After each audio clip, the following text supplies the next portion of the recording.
Oke, teman-teman, bismillahirrahmanirrahim. Assalamualaikum warahmatullahi wabarakatuh. Alhamdulillahil karim ar-rahman, alamal Qur'an, khalaqal insan, alamul bayan, asyhadu an la ilaha illallah, asyhadu anna Muhammadar Rasulullah. Allahumma ati nufusana taqwaha wa zakkiha anta khairu man zakkaha anta waliyuha wa mulaha. Rabbana zidna ilman nafi'an. Alhamdulillah, kita bisa ketemu lagi di kajian Ruang Putri ya, di sesi atau di sesi fikih wanita atau fikih nisa ya, di pertemuan kedua yang membahas tentang kewajiban muslimah. Nah, teman-teman yang udah hadir di jam 8 sampai dengan 8.10, jazakumullah khairan katsiran ya, mudah-mudahan ketepatan waktunya membuat kita semakin komitmen untuk berada di dalam kajian. Baik, nanti kalau ada yang bergabung kita ya kita izinkan ya. Hari ini insya Allah kita akan bahas tentang kewajiban muslimah ya, nanti pekan depan hak muslimah. Karena kenapa kewajiban dulu ya, karena kita biasanya kalau di bahasa Indonesia itu kan hak dan kewajiban gitu ya. Padahal yang sebenarnya didahulukan adalah kewajiban dulu. Jadi kalau kita sudah melaksanakan kewajiban kita, baru kita bisa menerima hak gitu. Nah, jangan kebalikannya, pengen haknya doang tapi kewajibannya nggak dilaksanakan. Jadi kadangkala kita ini ada orang-orang yang merasa bahwa Allah itu tidak adil gitu ya. Nauzubillah min dzalik. Jadi dia menganggap Allah tidak adil, memberikan hidupnya seperti ini. Padahal sebenarnya kalau diingat-ingat, yang duluan gak adil itu kita. Ya, yang duluan gak adil itu kita. Kenapa? Karena kita nggak melaksanakan kewajiban kita. Allah dengan segala kemuliaannya sebagai Tuhan dan pengatur seluruh alam ya, termasuk manusia yang ada di dalamnya, kita mendapatkan hak kita ya, mendapatkan hak kita. Kita diatur hidupnya, kita diatur jalan hidupnya, kita diurusi ya, segala keperluan kita dipenuhi sama Allah, segala kebutuhan kita dipenuhi. Tapi giliran diminta melaksanakan kewajiban, kita nggak mau. Nah, jadi kadang-kala tuh manusia cuman melihat dari egonya saja gitu ya, seolah-olah dia pengen semuanya diikuti. Dia pengen bilang bahwa Tuhan yang gak adil, padahal sebenarnya dia yang gak adil gitu ya. Hamba aja sendiri yang belum adil kepada Tuhannya, karena Allah sudah pasti adil, karena Allah udah jelas ya, Allah maha adil. Allah pasti akan berikan semua yang menjadi hak kita. Nah, tapi kita tidak memberikan hak-haknya Allah Subhanahu Wa Taala ya.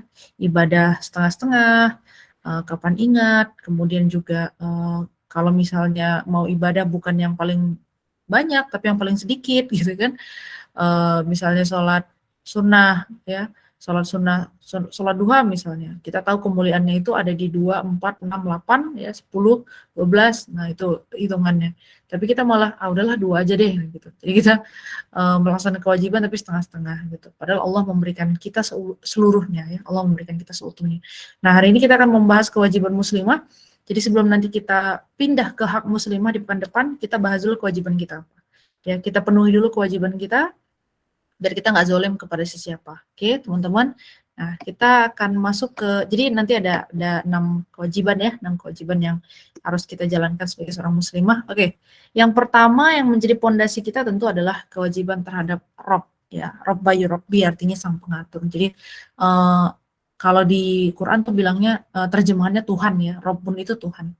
Tapi sebenarnya kalau kita pahami lagi lebih dalam, Robbun itu dari kata Robbayu Robbi yang artinya pengatur ya. Mengatur itu bukan sekedar mengatur urutan. Kalau kita manusia disuruh ngatur, ngaturnya urutan, ya kan? 1 sampai 10 misalnya, depan ke belakang, besar kecil gitu. Tapi Allah Subhanahu wa taala mengatur itu sekaligus memenuhi seluruh keperluan gitu ya. Jadi Allah bukan sekedar mengatur orbitnya bumi, matahari gitu ya, kemudian tata surya, kemudian pergerakan bulan, bukan sekedar mengatur itu, tapi juga memenuhi kebutuhan-kebutuhan dari setiap ciptaannya, dari setiap makhluknya ya. Planet-planet itu juga makhluk. Jadi Allah Subhanahu wa taala ketika mengatur sesuatu itu juga akan memberikan hak secara penuh ya, memenuhi kebutuhannya secara penuh. Jadi misalnya gini, kalau kita disuruh ngatur ya, kita disuruh ngatur anak murid baris gitu ya. Anak muridnya baris. Udah, kita cuma ngatur berdasarkan mana yang pendek, mana yang tinggi ya. Pendek ke tinggi, tinggi ke pendek. Atau misalnya mana yang kelasnya paling rendah ke kelasnya paling tinggi gitu.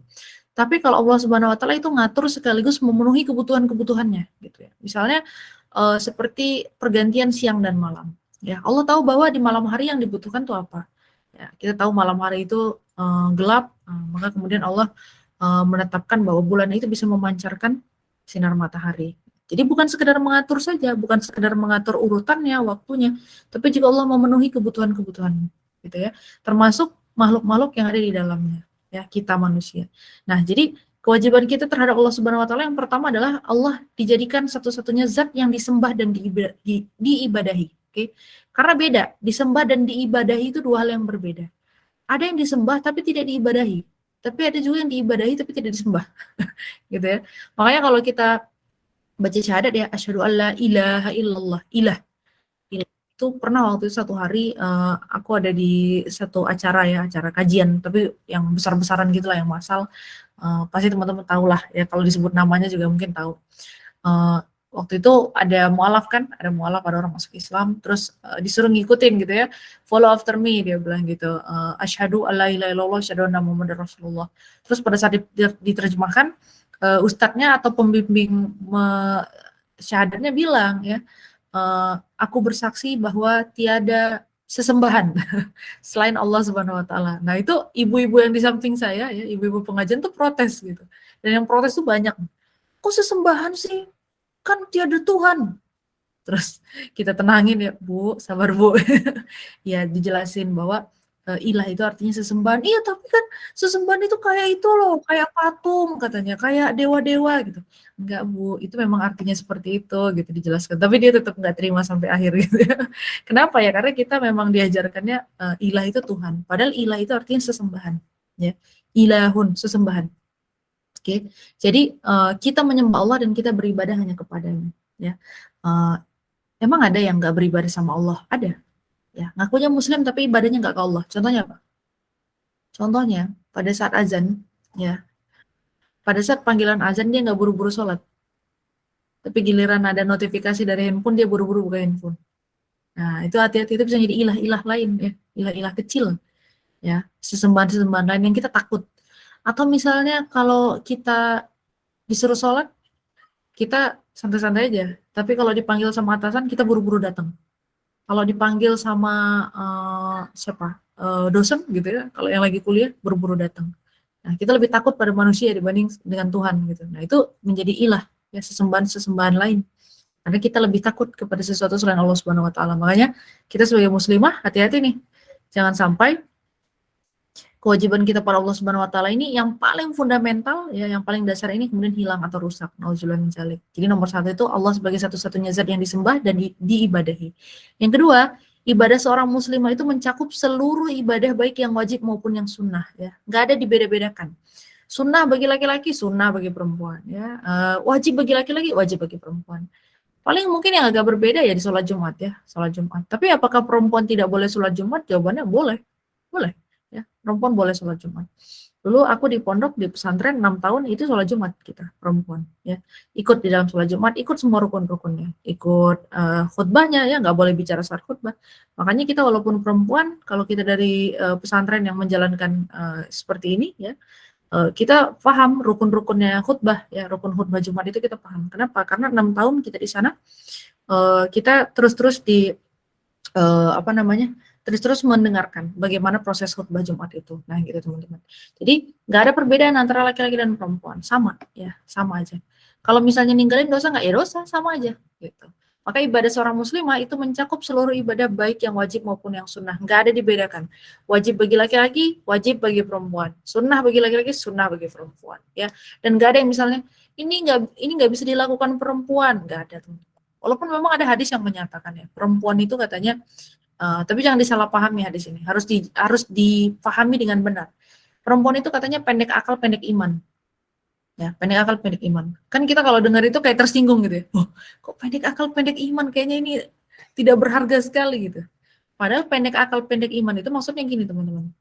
Perempuan itu kan punya waktu haid ya. Perempuan tuh punya waktu haid. Dalam 1 bulan dia 1 minggu lah minimal itu libur. Nah, jadi yang disebut pendek iman itu bukan berarti dia nggak beriman, enggak, tetapi memang amalnya kesempatan dia beramal itu ya, misalnya kalau laki-laki dia bisa full terus tuh, sholat terus gitu kan, terus baca Quran misalnya. Perempuan ada masa-masa di mana dia direhatkan sama Allah Subhanahu Wa Taala, ya direhatkan. Jadi haid itu nggak boleh dibenci, haid itu harus diterima ya sebagai sebuah kodrat. Juga nggak boleh diharap-harap. Nah ini hati-hati nih cewek-cewek yang, aduh kok bulan ini aku belum haid ya gitu. Kalau misalnya bertanya karena menghitung kesuburan tidak apa-apa ya. Yang parah adalah menunggu haid. Nah, ini ya, menunggu haid dengan harapan nggak sholat. Nah, ini menunggu haid dengan harapan nggak sholat. Nah, ini sama saja dengan memancing neraka ya, mengundang neraka. Jadi hati-hati buat ahwat-ahwat, perempuan-perempuan yang mungkin apa menunggu-nunggu haid ya dengan keinginan nih lagi males sholat kalau haid kan enak nih nggak sholat nggak dosa. Nah itu sama artinya dengan memancing neraka. Oke. Nah jadi baik itu mensucikan diri, sholat, puasa, zakat, haji, umroh, itu perempuan boleh. Memang kewajibannya. Bahkan perempuan boleh ikut serta dalam peperangan untuk membela kemuliaan agama. Ya. Jadi kalau dulu di zaman Rasulullah SAW itu perempuan tuh ikut dalam perang. Nah mungkin yang nggak tergambar sama kita adalah aku juga belajar ini belakangan ketika belajar siroh. Pernah nggak terpikir, perang itu terdiri dari berapa pasukan? Ada yang pernah mikirin nggak sih? Perang itu terdiri dari berapa pasukan? Atau cuman yang bawa itunya doang? Apa namanya? Yang bawa pedangnya. Mungkin kita berpikir yang namanya perang itu cuman bawa pedang, ya. Cuma bawa pedangnya aja. Atau kita berpikir bahwa perang itu adalah orang yang naik kuda saja atau naik unta saja. Padahal sebenarnya di dalam barisan perang itu, ya teman-teman ya, itu petugasnya tuh banyak. Kebayang ya, ada yang tugasnya cuma ngangkat bendera, angkat panji. Oke, ada. Loh, ngapain di peperangan bawa itu? Karena perang pada masa itu, siapa yang jatuh benderanya, maka dia kalah. Itu kenapa kalau teman-teman ingat ya, salah satu sahabat Nabi namanya Ja'far, itu dia genggam kuat apa namanya? Bendera ya, bendera bilangnya panji-panji gitu ya. Itu dia genggam kuat, dipegang apa namanya? Ditebas tangan kirinya, dia pindah tangan kanannya, ditebas, pindah sampai akhirnya dia jepit dengan sisa tubuhnya yang udah kaki udah terpotong, tangan udah terpotong, sampai akhirnya tewas. Tapi begitu bendera itu mau jatuh, direbut lagi sama sahabat yang lain. Kenapa nggak boleh jatuh? Ya karena kalau jatuh itu artinya kalah. Itu kenapa nggak boleh jatuh? Nah gitu. Nah di dalam peperangan itu ya ada yang pegang apa namanya bendera, kemudian ada pasukan penyerang ya. Ada yang dia tugasnya di samping ngapain? Jadi pengawal. Ya, itu tugasnya siapa? Khalid bin Walid biasanya. Dulu ya sebelum masuk Islam. Kalau dia udah masuk Islam dia udah jadi panglima. Jadi dia tuh mengawal di samping-samping, melihat mana nih celah-celah kosong yang bisa diserang gitu ya. Makanya di Uhud kan kocar-kacir tuh. Tapi apakah umat muslim kalah? Enggak. Kalau dilihat dari targetnya umat muslim enggak kalah ya. Itu seri satu-satu gitu ya. Sama-sama enggak dapat targetnya. Muslim enggak dapat targetnya, si musuh pun enggak dapat targetnya. Nah, jadi perempuan pada saat itu ikut di dalam barisan perang. Ngapain mereka? Mereka itu dua, kalau enggak di logistik ya. Dua di kesehatan. Jadi biasanya perempuan-perempuan di dalam peperangan itu satu nyiapin makanan, ya karena mereka itu kan harus makan. Mana mungkin orang perang nggak makan gitu kan? Jadi mereka menyiapkan makanan dan uniknya lagi unta-unta yang mereka bawa di dalam peperangan itu kalau misalnya perginya 200, pulangnya belum tentu 200. Pergi 200, pulang bisa 150 misalnya. Kenapa? 50-nya disembelih buat makan. Gitu. Jadi kayak gitu di dalam peperangan ya. Nah, perempuan-perempuan itu di bagian logistik siapin makanan atau di kesehatan kalau ada yang terluka. Tapi bukan berarti mereka nggak boleh angkat pedang, boleh ya. Bahkan boleh menghunuskan pedang untuk memuliakan agama Allah. Contohnya siapa? Nusaibah. Ya, Nusaibah. Teman-teman boleh cari kisahnya Nusaibah. Itu angkat senjata, teman-teman. Tersabet-sabet puluhan lukanya, udah sampai pingsan karena darahnya udah di mana-mana kan. Pingsan. Karena dia melindungi Rasulullah. Jadi Rasul dia di depannya gitu. Dia nggak rela Rasulullah itu terluka. Begitu dia pingsan, kemudian diobati lukanya, nggak sampai berapa jam kemudian dia sadar. Ya, dengan tubuh masih penuh perban, penuh luka-luka gitu ya baru diobatin. Begitu dia bangun yang pertama dia tanya apa? Rasulullah gimana? Terluka nggak? Kata sahabat-sahabat yang lain, udah istirahat aja dulu. Nggak bisa. Tugasku melindungi Rasulullah. Maka dia dengan badan yang masih terluka-luka itu dia berdiri, diangkat lagi pedang. Dia cari Rasulullah mana dia lindungin. Ya, cewek nih, perempuan. Ya, boleh angkat pedang. Makanya perempuan tuh jangan, ini kan kerjaannya laki-laki, ini kan olahraganya laki-laki. Nggak ada. Boleh angkat pedang, berkuda, berenang, sama sunnah. Ya. Wajib bagi laki-laki, wajib bagi perempuan. Sunnah bagi laki-laki, sunnah bagi perempuan. Sama. Islam tuh menyamaratakan. Oke? Nah, sebagaimana halnya laki-laki, perempuan juga mendapatkan pahala yang sama atas ibadahnya, ya. Jadi nggak ada pahala yang beda-beda. Kalau perempuan dapat segini, kalau laki-laki dapat segini, enggak. Itulah adilnya Islam dan itulah kesetaraan yang sesungguhnya, ya. Kesetaraan yang sesungguhnya, bukan kalau konsep kesetaraan yang sekarang diusungkan, perempuan harus lebih tinggi dari laki-laki atau perempuan setara dengan laki-laki gitu. Kasihan laki-laki sih. Sebenarnya kalau lihat gerakan feminisme itu, kadang-kala aku sebagai perempuan kasihan juga ya laki-laki ya. Kenapa jadi mereka seperti disalahkan gitu. Padahal kalau dengan konsep Islam, kita jalan bareng aja. Perempuan-perempuan, laki-laki laki-laki. Oke. Nah, yang kedua adalah kewajiban terhadap Nabi. Nah, apa kewajiban terhadap Nabi? Pertama, mengimani bahwa Nabi Muhammad SAW adalah Nabi dan Rasul yang menyampaikan risalah, menunaikan amanah, dan menasihati umat. Jadi kita tidak boleh ada sedikit pun kebencian atau ketidakterimaan terhadap ajaran Nabi Muhammad SAW. Ya, contohnya gini. Nih, perempuan nih, ibu-ibu biasanya ya. Poligami itu syariat bukan? Ya, syariat kan? Tapi kalau ditanya, senang apa enggak? Suka atau enggak? Mikir, bingung ya? Enggak. Oke. Tapi, ya, karena itu syariat, kita nggak boleh benci. Kita nggak boleh benci.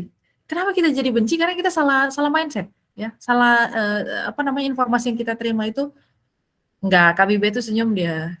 Karena dia udah paham ilmunya insya Allah. Dia udah ngerti. Jadi, kenapa orang kemudian jadi benci poligami? Karena nggak paham konsepnya. Atau misalnya menerima informasi yang salah tentang poligami. Nah, contohnya apa? Contohnya dari lingkungannya. Ya. Yang digembor-gemborkan di media kan apa? Kalau misalnya poligami nanti berbagi cinta, ya, terus kemudian apa anaknya terlantar, terus saling cemburu, bla bla bla, kan itu yang digembor-gemborkan media. Padahal konsep poligami yang sebenarnya kan tidak seperti itu. Rasulullah istrinya 11 damai semua ya. Yang hidup terakhir 9. Nah, iya nggak betul, jangan dibenci. Kalau misalnya tidak sanggup, bilang saya nggak sanggup. Makanya dulu kami diajarkan sama ustadz kami, kalau kamu ditanya tentang poligami, dia bilang, kamu tidak boleh membenci karena itu bagian dari syariat. Ya. Katakan bahwa saya tidak menolak poligami, tapi tolong jangan saya. Jadi dulu diajarinnya gitu ya. Saya nggak tolak poligami, silakan kalau sanggup, tapi tolong jangan saya karena saya nggak sanggup. Nah itu boleh, nggak ada masalah ya. Yang penting kita tidak menolak syariatnya. Nah jadi apa yang dilakukan Rasulullah, sunnahnya, ajarannya dari Allah Subhanahu Wa Taala itu nggak boleh kita tolak, ya harus kita terima. Karena kita mengimani, begitu kita mengucap asyhadu anna Muhammadar Rasulullah, ya, aku bersaksi bahwa Muhammad Rasul. Rasul itu adalah pembawa risalah. Risalah itu pesan, ya pesan. Semua pesan dari Allah Subhanahu Wa Taala disampaikan oleh Nabi Muhammad SAW, maka nggak boleh kita tolak. Karena menolak ajaran Nabi sama dengan menolak apa yang Allah perintah. Ya, makanya orang nggak boleh ngebenci nabinya. Orang ngebenci nabinya pasti membenci Tuhannya, gitu. Karena keputusan Tuhan mengutus seorang nabi itu adalah keputusan terbaik. Jadi kalau misalnya kita membenci utusannya Tuhan, ya berarti kita membenci Tuhannya juga. Karena itu adalah keputusan Tuhan. Gitu. Makanya kita nggak boleh tuh setengah-setengah mencintai Nabi. Suka sih sama Nabi, tapi nggak dengan poligaminya. Oh, nauzubillah min zalik, jangan. Ya, dulu pernah aku lagi ngajar di kelas ya, murid-muridnya masih kecil-kecil ya, masih SMP gitu. Waktu itu bahas tentang surah apa gitu, terus ada bahas tentang poligami. Bukan poligami ya, istri-istri Nabi. Mereka bilang gini, Ustazah, berarti Nabi tuh nggak setia dong? Terus kita nggak boleh marah ya sebagai guru. Oh, kenapa kamu anggap Nabi nggak setia? Ya soalnya kan apa istrinya banyak, berarti kan cintanya dibagi-bagi. Saya bilang, apa ada jaminan bahwa punya pasangan satu itu setia? Dia diam. Ada jaminannya punya pasangan satu itu setia? Enggak kan? Enggak ada jaminan bahwa punya pasangan satu itu setia. Dan tidak ada jaminan juga orang yang punya pasangan lebih dari satu itu tidak setia. Enggak ada jaminannya. Nah, karena Nabi memang poligaminya karena Allah Subhanahu Wa Taala perintah. Ya, untuk apa? Kalau di yang udah ikut Sirah Sabiyah kemarin pasti udah tahu ya. Masing-masing pernikahan punya hikmah masing-masing. Nah, mencintai Nabi sebagai bagian dari akidah tauhid, ya. Asyhadu alla ilaha illallah wa asyhadu anna Muhammadar Rasulullah. Jelas. Punya syahadatnya kita bersaksi Pak Allah itu adalah Tuhan yang esa, ya, yang wajib dan layak untuk disembah. Kemudian Nabi adalah Rasul, ya, seorang utusan. Nah, ini juga ada di dalam rukun iman, ya, al-imanu billahi, iman kepada Allah, wa malaikatihi wa kutubihi wa rusulihi, ya. Lihat nih urutannya, al-imanu billah, beriman dulu kepada Allah, wa kutubihi, kita sorry, wa malaikatihi, ya, malaikatnya. Karena Allah menurunkan malaikat untuk ngapain? Wa kutubihi. Ada malaikat yang menyampaikan kitab-kitabnya, ya, atau kitab itu bukan buku ya, kitab itu artinya ketetapan. Kata bayak tubuh itu ketetapan, bukan menulis. Nah, ini jangan disalahpahami. Kata bayak tubuh itu ketetapan. Maka yang disebut dengan kitab itu bukan buku. Kalau sekarang bahasa Indonesianya jadi gitu, kitabun buku gitu. Tapi kitab di dalam bahasa Quran, kitab itu artinya ketetapan. Oke, segala sesuatu yang Allah tetapkan. Nah, jadi ketika kita beriman kepada Allah, Allah itu punya malaikat. Allah memilih para malaikatnya untuk apa? Untuk menyampaikan kitab-kitabnya. Kepada siapa? Kepada Rasulullah, kepada Rasul-Rasulnya Allah, gitu ya. Jadi ketika kita ini bangunan ini 4 ini sampai 6 ya nanti ya di Qadar dan Qadar terakhir. 4 ini kalau runtuh satu runtuh semua. Misalnya ketika kita menolak keberadaan seorang nabi, ya, mana ada nabi, itu kan cuma manusia biasa. Maka secara otomatis kita akan menolak yang lain. Kita akan menolak adanya kitab, ya, kitab itu adalah inti ajarannya. Kita akan menolak malaikat dan akan menolak penciptanya Allah Subhanahu wa taala. Ya. Jadi kalau dia runtuh satu, rusak aja salah satu dari rukun iman ini, semuanya rusak. Semuanya tertolak, ya. Apalagi kalau udah atasnya tidak ada Tuhan, ya udah selesai. Tidak ada Tuhan, selesai. Makanya sebenarnya katanya yang paling gampang mendakwahinya itu bukan orang yang udah punya keyakinan agama lain, tapi orang ateis.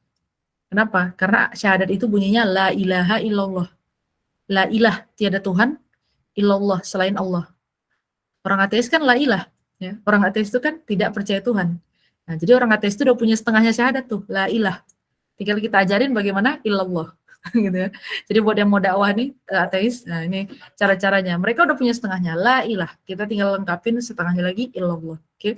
Nah, yang ketiga mengikuti sunnahnya. Sunnah-sunnah Nabi. Coba teman-teman deh. Kita tuh sunnah Nabi itu kan mungkin sedikit sekali yang kita tahu ya. Tapi sebenarnya sunnah Nabi itu banyak banget. Terutama yang buat yang udah nikah ya, buat yang udah nikah. Kebayang nggak Nabi itu kalau mandi berdua sama istrinya? Gosok-gosokan punggung. Ada nggak yang udah nikah melaksanakan ini? Kalau malu diem-diem aja. Kalau malu diem-diem aja. Oh, rahasia rumah tangga, ya udah pegang masing-masing. Nabi itu kalau mandi sama istrinya, gosok-gosokan punggung, ya bareng. Terus sisir-sisiran rambut. Kemudian juga Nabi itu kalau makan sepiring berdua, ya. Itu bagian dari sunnah. Sunnah apa? Sunnah adalah memperlakukan pasangan, ya. Kemudian juga misalnya Nabi itu kalau pakai sepatu atau alas kaki duduk. Nah, kita kan selonong aja kan sambil berdiri injak-injak lari gitu. Nabi itu duduk pakai sepatu. Makan dengan tangan kanan, ya. Kemudian macam-macam. Sunnah Nabi banyak sekali. Tersenyum itu sunnah juga. Ketemu saudara dalam keadaan bertemu saudara dalam keadaan tersenyum itu bagian dari sunnah. Jadi sunnah Nabi itu banyak sekali. Oke. Jadi teman-teman, ketika kita bicara sunnah Nabi, cari sendiri sunnah-sunnah Nabi itu dan pilihlah amalan-amalan sunnah yang dapat kita lakukan dan jadikan dia amalan unggul. Kita nggak bisa melaksanakan semuanya, Ustazah. Iya, nggak apa-apa, nggak ada yang paksa kita melaksanakan semuanya, tapi juga jangan tinggalkan semuanya, ya. Pilih yang memang, ini kayaknya keutamaannya luar biasa nih, gitu kan. Oh, ini Masya Allah nih, hikmahnya gitu. Ya dicoba aja, dicoba. Mana yang kita mau coba dulu gitu ya, mau sunnah dulu, monggo gitu, silakan ya. Jadi tapi jangan juga ditinggalkan semuanya. Udahlah, sunnah doang kok. Kebalik, sahabat Nabi itu kalau sunnah dianggap seperti wajib. Oke, kalau makruh dianggap seperti haram, ya. Kalau kita kan kebalik, makan durian udah tahu makruh, makan jengkol udah tahu makruh, ya. Makruh karena baunya ya, karena nanti kita ada bahas ya tentang bau-bau makanan. Udah tahu jengkol sama durian makruh karena baunya. Sama kita, udahlah makruh doang kok, masih halal, ya udah dimakan. Padahal kalau sahabat Nabi makruh itu ditinggalkan. Kenapa? Karena lebih dekat dengan haram. Ya, dari kata makruh itu dari kata karoha, dibenci. Makruhun, tidak disukai. Nah, sementara sunnah itu lebih dekat kepada wajib. Makanya sahabat Nabi kalau dapat yang sunnah langsung dilaksanakan karena mendekati wajib. Kalau kita enggak, sunnah doang kok, tinggalin aja. Kebalik ya. Ingat, jadi yang sunnah itu didekati ya. Sunnah itu lebih dekat kepada yang wajib, sedangkan makruh itu lebih dekat kepada haram ya. Jadi jangan ditukar, jangan dibalik. Tentang makruh dilaksanakan, enggak dosa kok gitu. Jangan. Oke. Nah, yang keempat meyakini bahwa tidak ada seorang pun yang boleh menyimpang dari syariat Nabi setelah beliau diutus ya.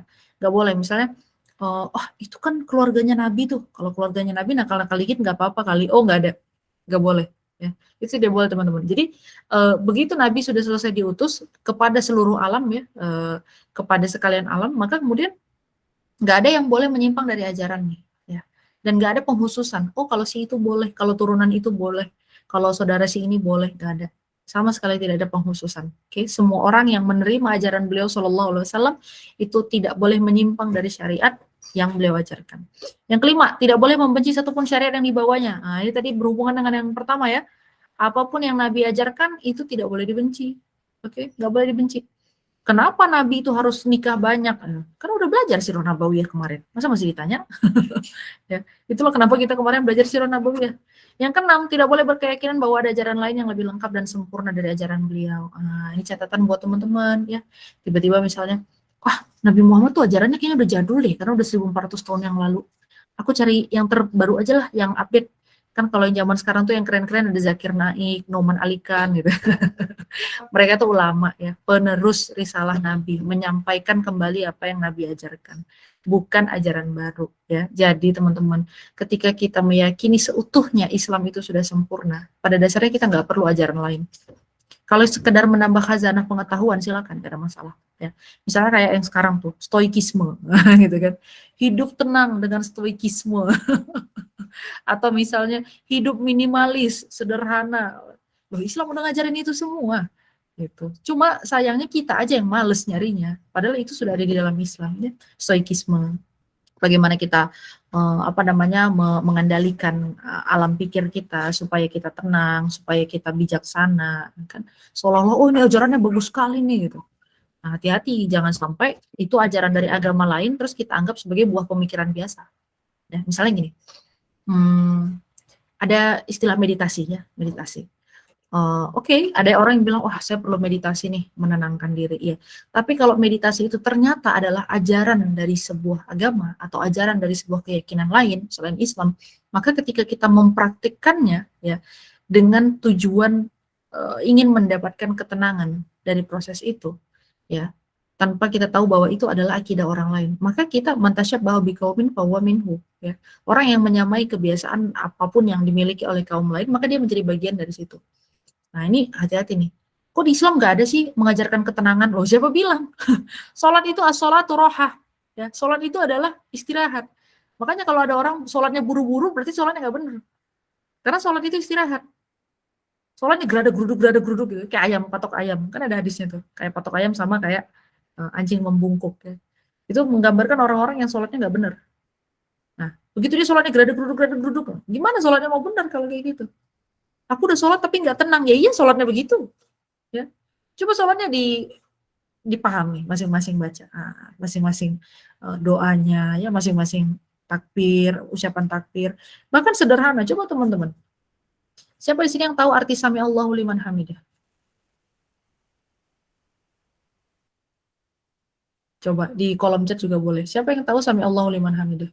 Artinya, ini paling pendek loh. Kalau Allahu Akbar udah pada tahu kan, Allah Maha Besar. Sami Allahu liman hamidah. Bentar Google dulu, jangan. Coba KBB tadi udah ngomong-ngomong. Apa artinya? Gak tahu. Gak tahu. Oke. Nah, Allah mendengar. Oke. Allah mendengar. Hampir mirip. Ya, hampir mirip. Yang memujinya. Oke. Tapi Sami'a itu artinya Allah telah mendengar. Artinya walaupun kita mengucapkannya dari dalam hati atau kita mengucapinnya nanti, ya bulan depan, Sami Allah telah mendengar liman bagi siapa saja hamidahu yang telah memujinya. Jadi pada saat kita Sami Allahu liman hamidah, kalau pujian kita kepada Allah benar, ucapan-ucapan kita dalam sholat itu benar, maka Allah telah mendengar. Makanya yang mengatakan orang itu kalau sholatnya benar, doanya terkabul. Iya, itu udah banyak ya. Allah mendengarkan orang yang memujinya. Betul. Sami Allahu. Allah telah mendengar liman bagi siapa saja hamidahu yang telah memujinya. Itu pakai fi'il madi ya. Atau sesuatu yang sudah terjadi. Nah, itu sami Allahu liman hamidah separuh dari kita baru mikir-mikir apa ya artinya ya, baru googling apa ya artinya gitu kan.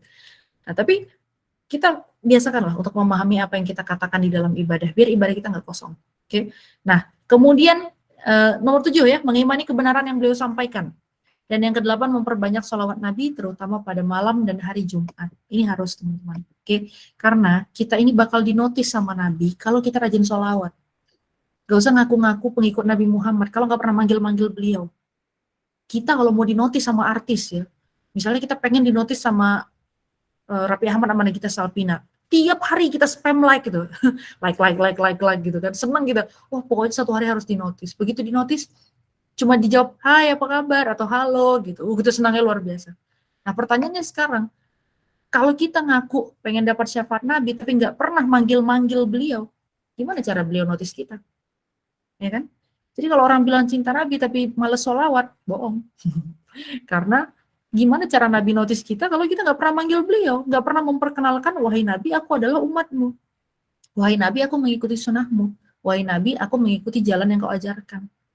Gimana mungkin Nabi bisa notis kita kalau kita nggak pernah kenalin diri dan nggak pernah manggil-manggil beliau dengan kangennya. Gitu ya. Jadi kita perbanyak sholawat. Nah, itu yang kedua. Kita pindah ke yang ketiga, kewajiban terhadap agama dan dakwah. Nah, ini muslimah yang sudah mukallaf, bukan mualaf ya. Mukallaf itu dari kata kallafa yukallifu mukallafun, orang yang dibebankan. Beban apa? Beban syariat. Ya, ketika seorang perempuan balik, dia menstruasi, ditandai dengan menstruasi, maka saat itu dia mukallaf, dibebankan kepadanya syariat. Maka dosanya sudah ditanggung sendiri, ya benar salahnya, pahalanya semua ditanggung sendiri. Makanya disebut mukallaf, orang yang dibebankan beban syariat. Begitu seorang muslimah itu mukallaf, maka dia punya tanggung jawab untuk belajar dan memahami agama Allah. Itu wajib. Ya, thalabul ilmi faridatun ala kulli fard. Yang namanya menuntut ilmu itu wajib untuk setiap orang. Mau cewek kek, mau cowok kek, nggak ada bedanya. Wajib. Maka nggak boleh berhenti belajar. Ya, alhamdulillah kan teman-teman di sini ikut kajian. Nah, bayangin dari berapa nih? Jutaan jutaan orang bahkan tidak menyadari.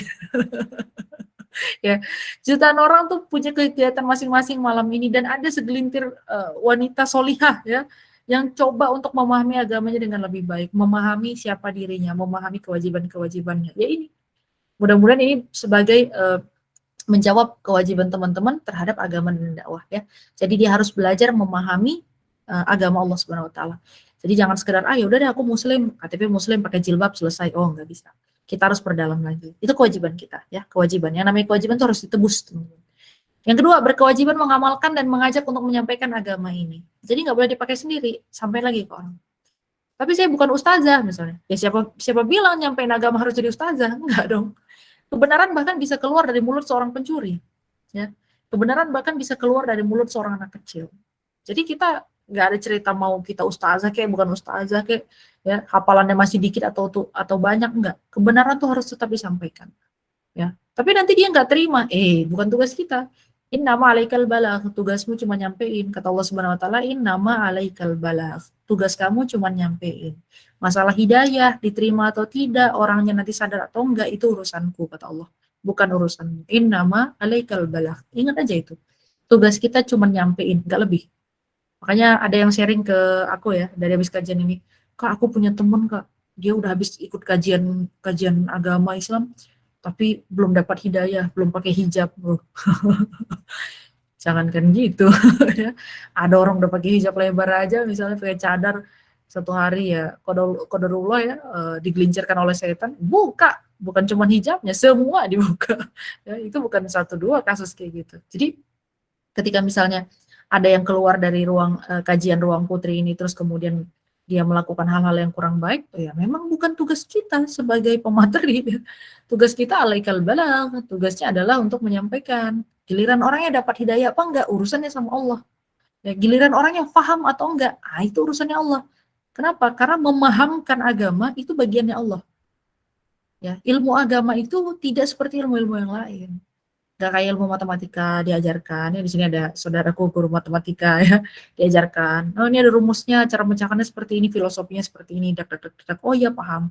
Enggak, agama itu Allah itu yang memahamkan, ayu faqihah, ya ayu faqihah, jadi Allah langsung yang memahamkan bagi kita. Makanya ilmu agama itu beda. Orang-orang yang belajar ilmu agama juga beda, gak kayak ilmu yang lain ya.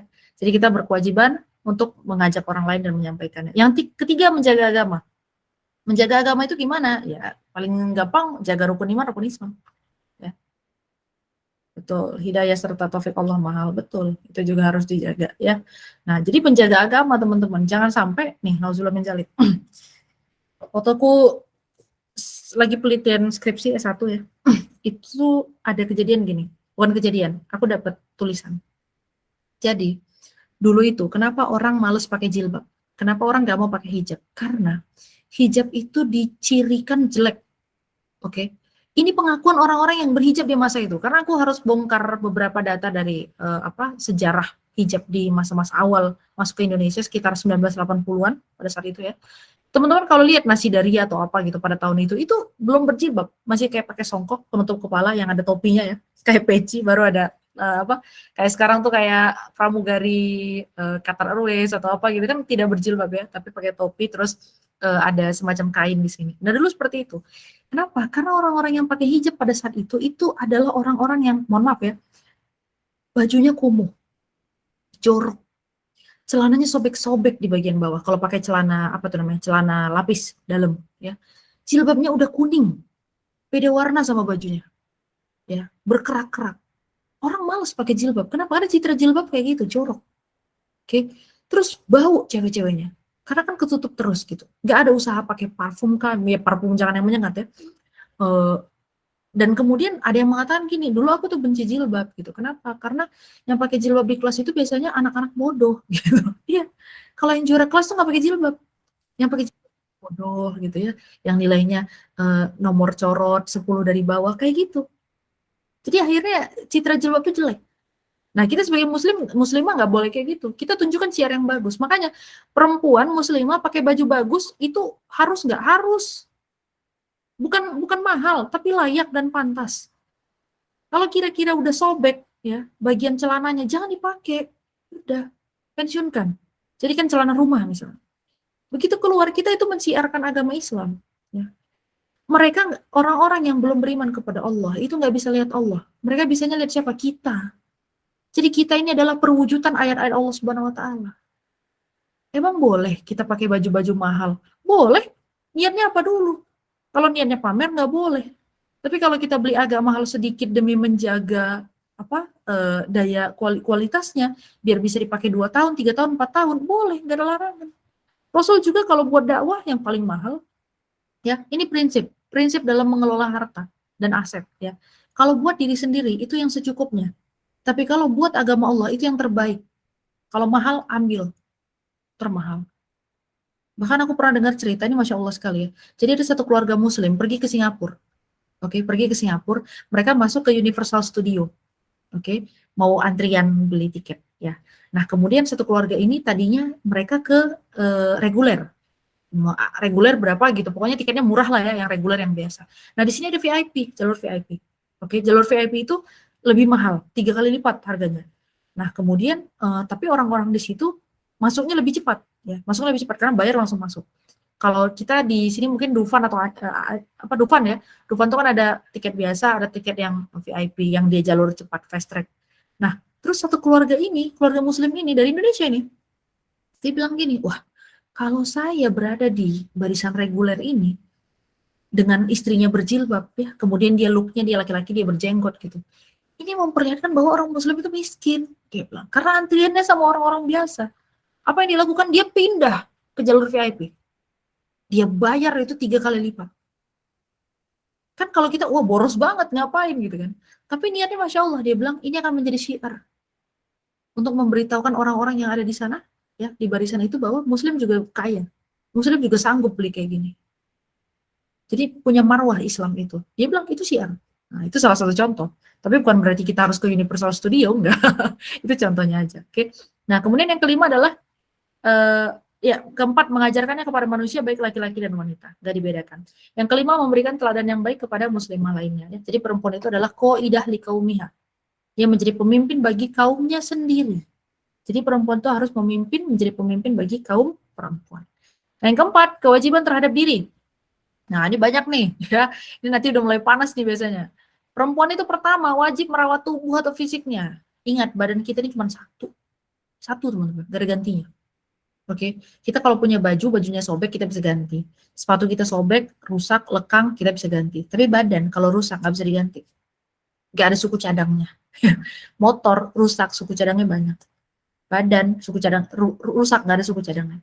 Jadi perempuan tuh wajib merawat tubuh. Mencakup apa saja? Memperhatikan penampilan fisik, jaga pola makan dan minum, ya, jangan sembarangan. Ini makan sembarangan, minum sembarangan, ya. bahkan nggak minum satu hari. Coba siapa di sini yang minumnya satu hari 2 liter sesuai dengan saran saran orang kesehatan ya. Bahkan ada juga yang minum itu bukan 2 liter katanya, tapi mengikuti berat badan ya. Jadi ada perhitungannya, mengikuti berat badan. Kemudian berolahraga dengan olahraga yang layak dan disenangi. Nih ibu-ibu ya, jangan ngaku, gak usah ngomong kayak gini. Saya kan udah olahraga. Olahraganya apa? Iya tiap pagi saya nyuci ngepel. Hello. Ini baru aku sadari sendiri. Ngepel, nyuci, dan kawan-kawannya itu bukan olahraga. Kenapa? Karena dia tidak punya pola gerakan khusus, teman-teman. Jadi walaupun sudah nyuci, ngepel, dan segala macam, teman-teman harus punya olahraga ringan. Yang dia polanya sudah diatur. Ya. Bagian menghilangkan lemak, kemudian juga bagian untuk memperkuat otot, itu harus bisa diatur. Cewek itu harus kuat. Kenapa? Allah itu mencintai mukmin yang kuat. Ya. Kuat itu kuat apa? Kuat karakter, kuat fisik, kuat akal, kuat iman, semuanya. Termasuk perempuan tuh juga harus kuat fisik. Apalagi jadi ibu, ya. Jadi ibu tuh nggak boleh sakit. Katanya ibu tuh nggak boleh sakit, haram. Karena kalau ibu sudah sakit, bablar satu rumah, ya. Habis semua urusan di rumah itu langsung acak adut gitu. Ya memang begitulah perempuannya. Makanya tugasnya Masya Allah luar biasa mulia. Nah kemudian memperhatikan kebersihan diri, pakaian dan rambut, ya harus bersih. Itu cirinya muslim. Nggak boleh jorok, nggak boleh kotor. Oke.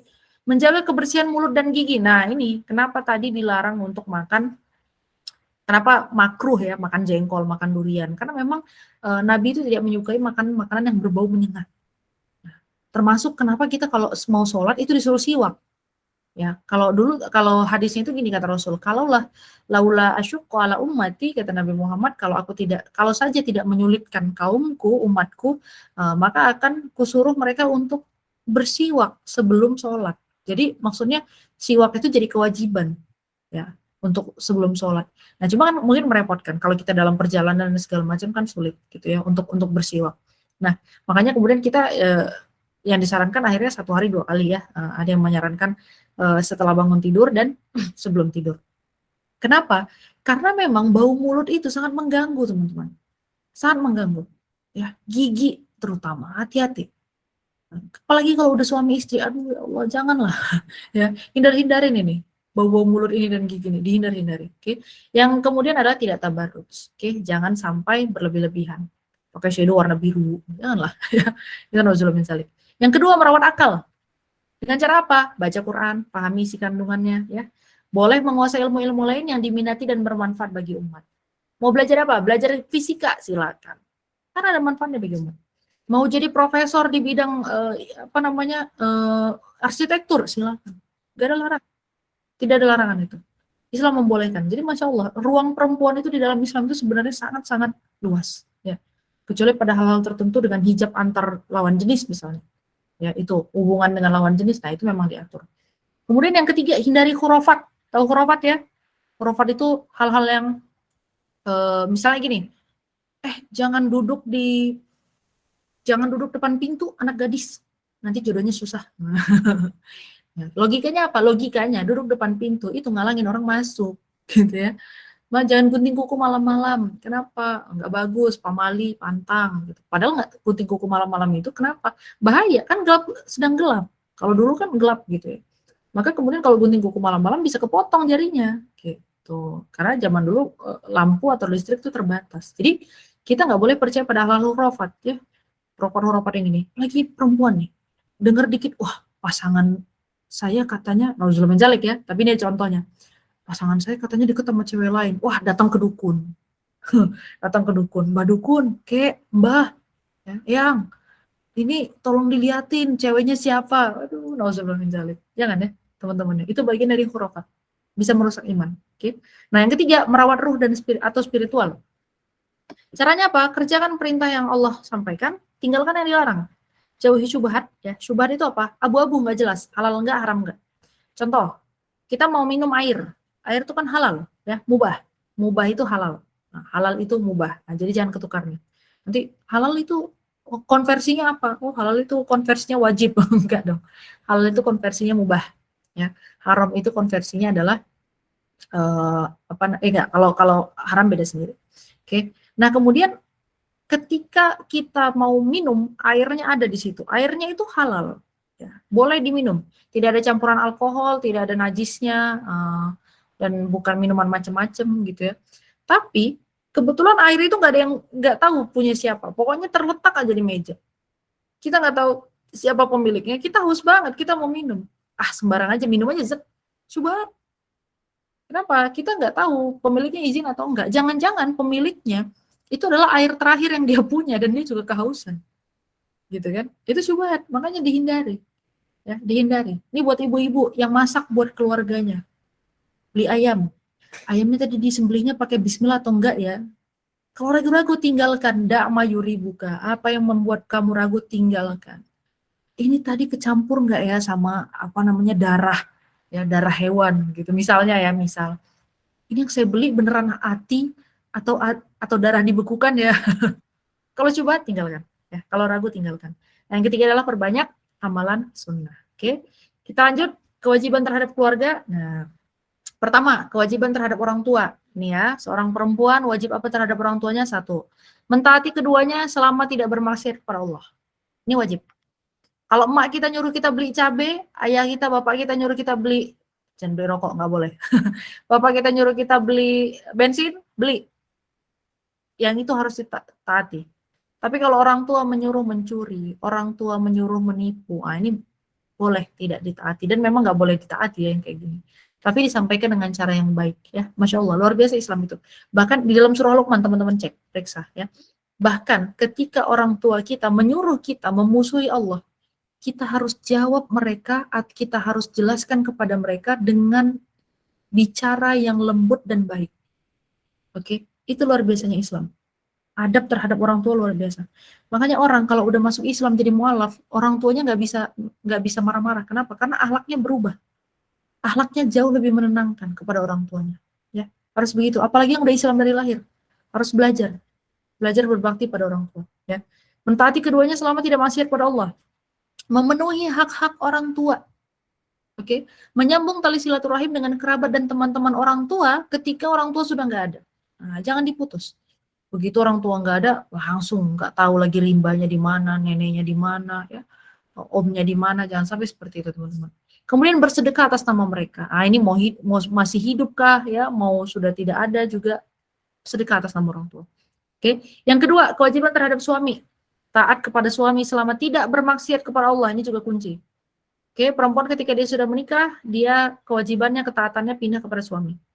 Ya, tetapi kalau suami yang menyuruh dia maksiat, nah dia nggak boleh ditepati, nggak boleh ditaati. Ya, misalnya kata suami, dek kamu jelek tau pakai jilbab, buka aja kenapa jilbabnya, jangan. Soalnya ini pernah kejadian dan aku nemuin sendiri. Ya, dua-duanya paham agama, tapi karena nauzubillah min dzalik, setan menggelincirkan pemikirannya. Akhirnya apa? Istrinya yang tadinya berjilbab lebar, dengan racun-racun apa namanya suaminya, doktrin-doktrin suaminya, akhirnya buka jilbab. Tadinya jilbab lebar. Ini kejadiannya aku tahu nih, karena masih dalam circle-circle ya, yang kita kenal, ya, nauzubillah min dzalik. Oke. Nah, yang kedua memenuhi hak suami yang disyariatkan. Oke, memenuhi hak suami yang disyariatkan. Ya, jadi kalau suami minta apa ya kasih aja. Oke, jadi kasih. Katanya laki-laki itu kebutuhannya 3. Ya, matanya, mulutnya, sama yang itu. Yang itu pasti paham, ya. Matanya, oke, berarti istri harus terlihat menarik karena laki-laki itu makhluk visual. Makhluk visual. Dia itu matanya yang harus dilayani. Oke, yang kedua mulut. Jangan dibiarkan lapar. Oke, laki-laki kalau udah lapar, logikanya keganggu. Nah, yang ketiga yang itu. Yang itu juga kalau nggak dipenuhi, itu logikanya keganggu. Gitu. Karena memang itu kebutuhannya dia. Oke. Nah, kemudian memperhatikan kegemaran suami dalam hal makanan, pakaian, obrolan, dan kesehariannya. Kenapa kita perhatikan? Bukan dalam rangka kepo. Kamu ngobrol sama siapa? Di kantor deket sama siapa? Bukan. Ya, seringnya jalan kemana? Beli apa? Enggak gitu. Tapi kita perhatikan kegemaran-kegemaran suami agar apa? Nah, jadi kita tahu men-serving dia dengan yang baik. Ya. Oh, dia sukanya kopi. Kopinya gimana ya? Nah, besok-besok kalau misalnya belanja, cari tuh kopi yang enak tuh yang gimana ya? Cara buatnya yang gimana ya? Dia sukanya tuh yang panas banget atau yang semi-semi hangat ya? Atau justru kopi dingin gitu? Atau justru kopi sianida? Enggak dong ya.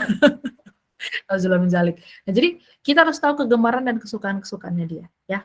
Nah, kemudian Tidak berlebih-lebihan membelanjakan harta suami. Nah ini juga ya, perempuan-perempuan.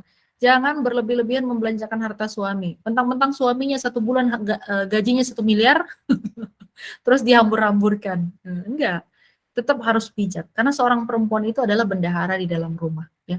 Dia yang harus mengatur. Laki-laki itu jarang sekali yang rapih dalam pengaturan uang. Kalau ada 1 2, jarang sekali. Maka kemudian ketika sudah menikah, ini perempuan nggak boleh boros. Perempuan yang harus aturkan itu. Oke. Tapi jangan juga semua harta suami sini aku yang pegang. Terus suami dijatah ya. Nih mau pergi hari ini 50.000, 50.000. Oh jangan juga lah. Dia juga kerja, dia berhak untuk memenuhi apa yang dia perlukan gitu ya. Tapi kalau terjadi kesepakatan antara dua pihak ya monggo lah, negaranya orang. Tanggung jawab masing-masing. Oke. Nah, yang terakhir, kewajiban terhadap suami, pendidik dan penanggung jawab di dalam rumah. Ya, jadi seorang perempuan itu, tugas perempuan itu salah satunya adalah murabbiyah fi baiti zaujiha. Ya. Perempuan itu menjadi murabbiyah, manajer di dalam rumah suaminya. Oke, dia manajernya. Makanya perempuan nggak boleh boros, karena dia manajer, harus sesuai budget.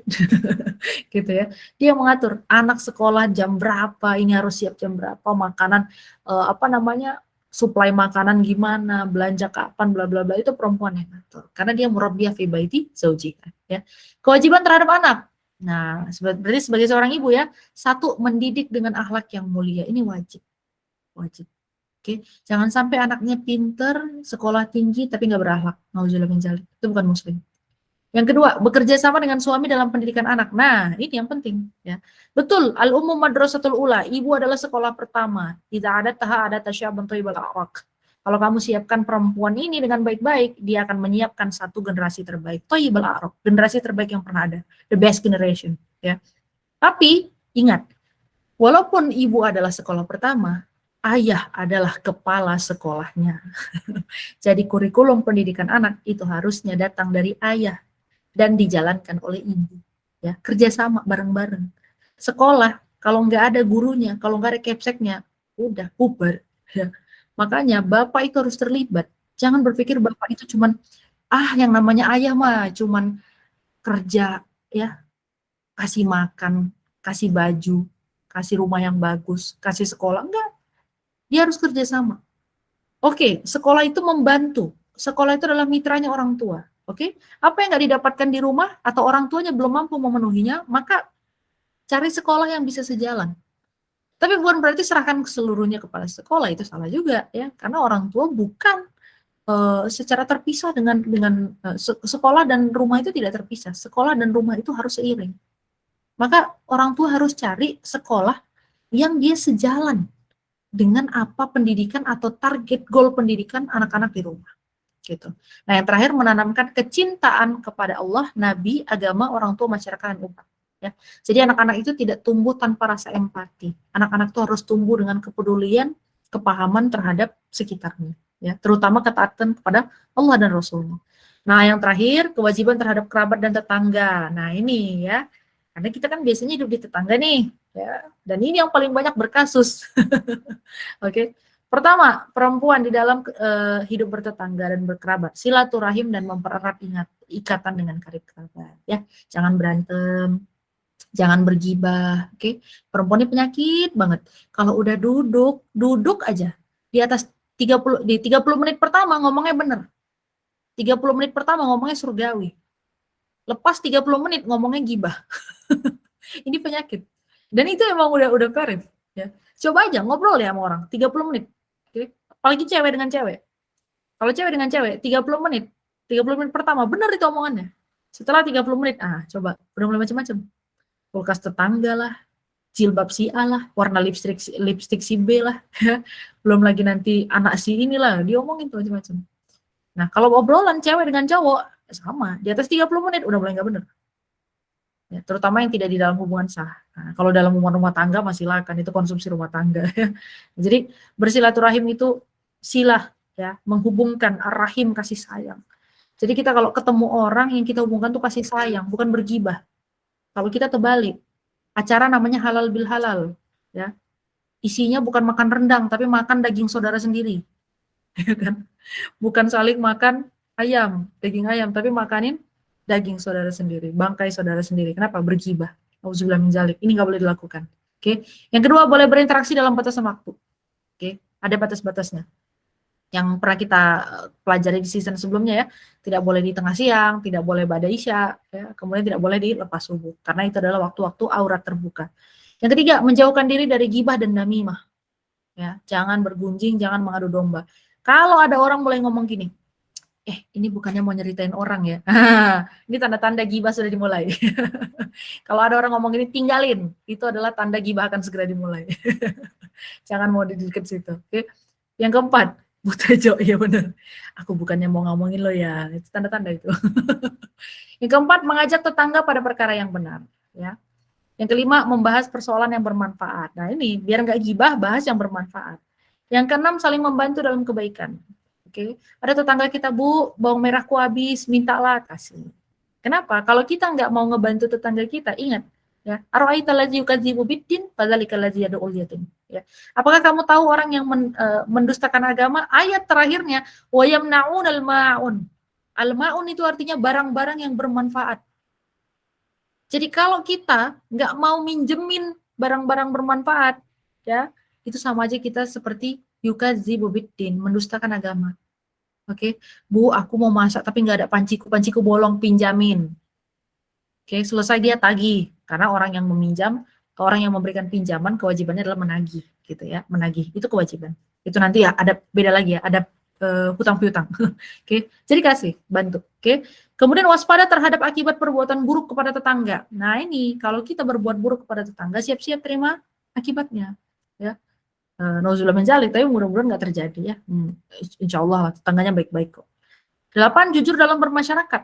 Ya, jangan bohong, jangan mencuri, jangan menipu, ya, investasi bodong. Bu, ini Bu investasi sama saya, 2 bulan lagi Ibu bisa naik kapal pesiar gitu. Iya, dalam mimpi. Gitu ya.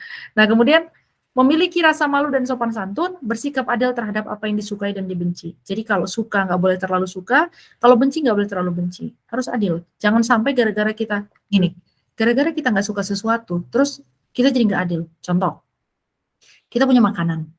Kebetulan di rumah kita itu cuma ada, di komplek kita itu cuma ada 5 rumah misalnya. Dari 5 rumah ini, ada 1 rumah yang kita nggak suka sama orangnya. Entah karena misalnya mukanya mirip mantan kita, misalnya gitu kan, atau misalnya karena dia pernah nggak ngebalikin panci bolong tadi, panci tadi, gitu. Terus kita punya makanan, ya, 3 rumah dikasih, 1 rumah tadi enggak. Nah, jangan sampai seperti ini. Ini namanya jadi tidak adil, ya. Jadi tidak adil. Memang perbuatan membenci sesuatu itu akan membuat kita cenderung nggak adil nanti jadinya, ya. Jadi hilangkan bias-bias itu. Kemudian nomor 11 ya, menghindari sifat suka menghina dan mengurangi hak orang lain. Jangan tuh. Kadang kita manggil orang niatnya sayang tapi menghina. Keling.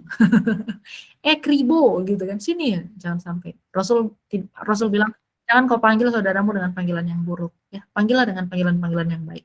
Dan yang terakhir adalah dermawan dan murah hati. Oke, itu tadi teman-teman kewajiban seorang muslimah ya di dalam fikih perempuan. Nah, mudah-mudahan teman-teman bisa menjadi pemantik yang baik, pengantar yang baik. Ya. Alhamdulillah kita selesai jam 9:08. Berarti kurang lebih 1 jam pas kita memulai kajian ini. Dari tadi ya, dari jam 8:10 dan kita udah selesai di 9:08. Alhamdulillah sudah tersampaikan. Jadi pemantik diskusi kita, dan buat teman-teman yang mau tanya jawab silahkan. Monggo.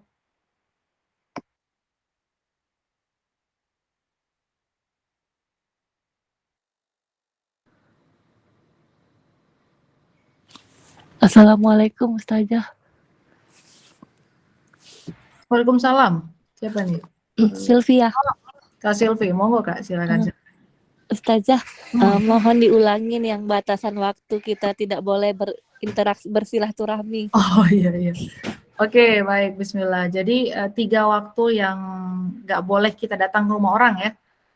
Itu adalah 3 waktu yang haram. Kenapa? Karena 3 waktu itu aurat sedang terbuka. Nomor 1 adalah ba'da subuh, ya, habis sholat subuh, karena orang pasti auratnya lagi kebuka itu. Kan nggak ada kan orang orang bangun tidur pakai baju lengkap tutup aurat, kan nggak ada ya. Gitu. Yang pertama ba'da subuh, kita nggak boleh datang ke rumah orang. Yang kedua tengah siang. Karena tengah siang orang biasanya balik kerja atau lagi istirahat, pulang ke rumah ya. Ini hanya berlaku di rumah ya, kalau di kantor beda cerita, hanya berlaku di rumah. Kalau siang itu siang waktunya orang istirahat ya, waktunya orang istirahat dan mungkin pada saat itu auratnya sedang terbuka. Dan yang ketiga adalah pada saat malam ba'da isya sebelum tidur. Karena itu adalah waktu di mana orang juga auratnya terbuka. Jadi intinya di dalam Quran di surah Nisa, tapi ayatnya lupa ya, di ayat sekitar ayat berapa. Di surah Nisa itu ada dijelaskan, 3 waktu yang kita nggak boleh bertandang ke rumah orang. Kalau simpelnya adalah waktu-waktu di mana orang kemungkinan auratnya lagi kebuka, itu aja. Cukup ya, Kak. Oke. Oke. Silakan bagi yang ingin bertanya. Ustazah nanya lagi boleh. Orang mau Kak Sylvia nih kayaknya. Boleh dong, boleh. Halal.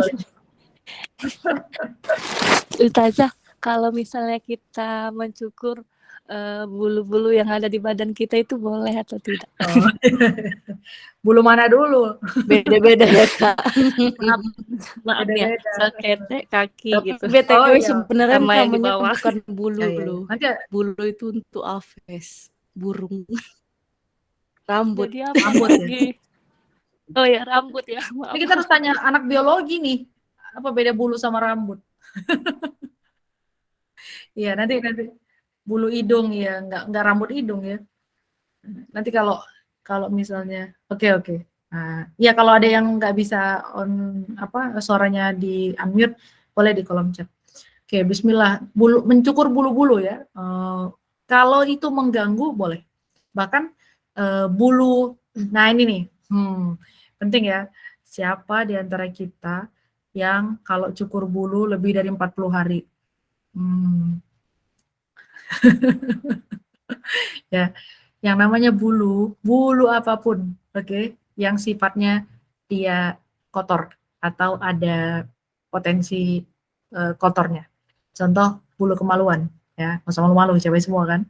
Bulu ketiak, ya, ini harus dicukur, tidak boleh lewat 40 hari, harus. Itu kenapa orang-orang Arab kalau hari Jumat pasti sebelum sholat Jumat, mau cewek mau cowok itu ada.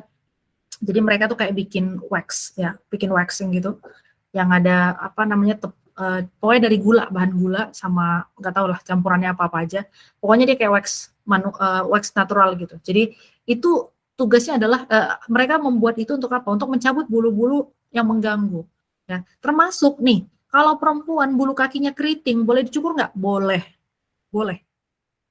Misalnya bulu kakinya keriting itu mengganggu gitu ya, atau misalnya karena bulunya itu tubuhnya keriting, tahu nggak sih inground hair, jadi bulu yang nggak keluar ke dalam, akhirnya gatel-gatel, bikin nanah-nanah gitu. Boleh nggak cukur? Boleh cukur. Kenapa? Segala sesuatu yang mengganggu harus dihilangkan. Jadi termasuk bulu-bulu yang mengganggu itu harus dihilangkan. Pun kalau misalnya bulu hidung tapi dia panjang ngelewatin ruangnya, ya, jadi ini bulu hidung, tapi dia sampai ke ujung bibir, nah itu dipotong, dibuang. Kenapa? Karena mengganggu gitu. Jadi apa hukumnya mencukur atau membuang bulu-bulu yang mengganggu? Hukumnya adalah boleh, bahkan harus. Tidak boleh lebih dari 40 hari dibiarkan panjang. Jangan sampai itu bulu ketiak bisa dikepang, jangan. Udah, kalau panjang buang, kalau panjang buang. Gitu. Wallahu a'lam bishawab.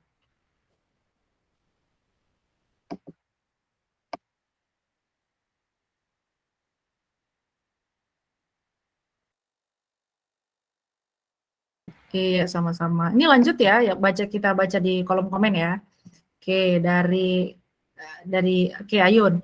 Ustazah mau tanya apa hukumnya pakai lipstick agar tidak terlihat pucat dan bukan yang merah merona. Terus pakai eyeliner, blush on, eyeshadow tipis-tipis. Oke, ini klub no make up ya, no make up club. Ya, make up tanpa make up. Agar terlihat fresh. Oke, jawabannya apa? Jawabannya adalah boleh. Ya, selama memang misalnya gini, kita pakai lip balm. Lip balm itu kan untuk melindungi bibir kita biar nggak kering gitu ya, biar nggak pecah-pecah misalnya. Kebetulan karakter bibirnya yang gampang pecah-pecah gitu. Pakai lip balm, nggak ada masalah pakai lipstick. Yang kemudian, nah gini, tolong difahami, tabarruj itu ya, tabarruj itu adalah ketika kita dandan berlebihan dengan niatan mencari perhatian orang lain. Oke. Menjadi perhatian buat orang lain. Ini nggak boleh. Kita pakai baju, ada namanya pakaian syuhrah. Nanti kita bahas insya Allah di fikih yang khusus berhias ya. Ada namanya pakaian syuhrah. Syuhrah itu artinya populer, dari kata syahura, masyhur, ya, pakaian populer. Bukan artinya pakaian populer itu pakaian yang zaman sekarang, bukan. Jadi pakaian syuhrah itu haram, teman-teman. Apa itu pakaian syuhrah? Pakaian yang kita gunakan dengan niatan agar kita terlihat outstanding, gitu, beda dari orang-orang. Misalnya kita pakai gamis, ya, pakai gamis, atau misalnya kita pakai baju panjang, pakai jilbab. Tapi jilbab kita dari ujung sampai ujung mutiara semua, gitu ya. Pakai Swarovski misalnya gitu, ya, ala Cece Igon gitu kan, dari Teh Igon gitu, semuanya berswarovski gitu kan. Nah ini pakaian syuhrah. Kenapa syuhrah? Karena kita menggunakan pakaian itu dengan niatan dilihat orang lain. Nah ini nggak boleh, ini haram. Ya nyangkut ya, mending kalau nyangkutnya keluar, nyangkutnya ke badan sendiri, gitu ya.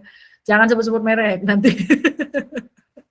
Nanti kita di apa di band. Jadi ketika kita dandan tipis-tipis ya dengan niatan itu tadi ya biar nggak kelihatan pucat misalnya, biar kita nggak kelihatan kayak orang sakit gitu. Nah itu boleh-boleh saja selama bukan niat tabaruj. Tabaruj itu ingat ya, tabaruj itu adalah kita menggunakan dandanan atau apa namanya memakai pakaian yang berlebihan ya. Tabaruj itu kan berlebih-lebihan ya. Dengan niatan ingin dilihat orang atau ingin dipandang berbeda dengan orang lain. Jadi dulu pernah ada yang tanya sama aku, Putri kenapa kalau lagi ceramah, lagi ngomong di depan umum, kenapa pakai makeup? Kenapa pakai makeup? Ya standar lah ya, bedak dan lipstick segala macam. Jawabanku sederhana. Aku pakai makeup agar orang-orang yang ngelihat aku, dia fokus pada apa yang aku katakan, bukan pada penampilanku. Bayangkan kalau aku bicara di depan umum, aku nyampein ceramah di depan umum dengan kondisi muka pucat, bibir pucat, hitam gitu, kayak ngerokok 2 bungkus gitu kan. Kemudian juga mata celong, hitam kayak panda gitu kan. Terus habis itu jilbab aut-autan, kulit kusam. Orang itu nggak akan memperhatikan yang kita katakan. Dia matanya secara visual, secara natural ya, dia akan langsung melihat penampilan kita. Boro-boro ngedengerin kita. Mau nggak mau dia, itu akan secara refleks dia, ih ustazahnya kenapa? Nggak makan nasi di berapa hari? Ih ustazahnya kenapa? Penyakitan? Nelan promah 2 bungkus apa gimana? Gitu. Akhirnya dia nggak akan melihat apa yang kita katakan, nggak mendengar yang kita katakan, tapi sebaliknya dia malah menilai penilaian kita, menilai diri kita. Nah jadi kan jadi pecah konsennya. Makanya kalau pakai tipis-tipis biar tidak pucat itu nggak ada masalah. Toh di sahabat Nabi ya ini teman-teman mungkin belum tahu. Jadi kemarin kita sahabiah istri-istri Nabi saja. Sebenarnya sahabiah banyak. Ada loh sahabiah ya atau sahabat perempuan yang dia lihai merias makeup. Kebayang nggak itu? Kalau sekarang tuh MUA ya. Jadi mua-mua gitu. Ada sahabat Nabi perempuan yang memang dia ahli merias.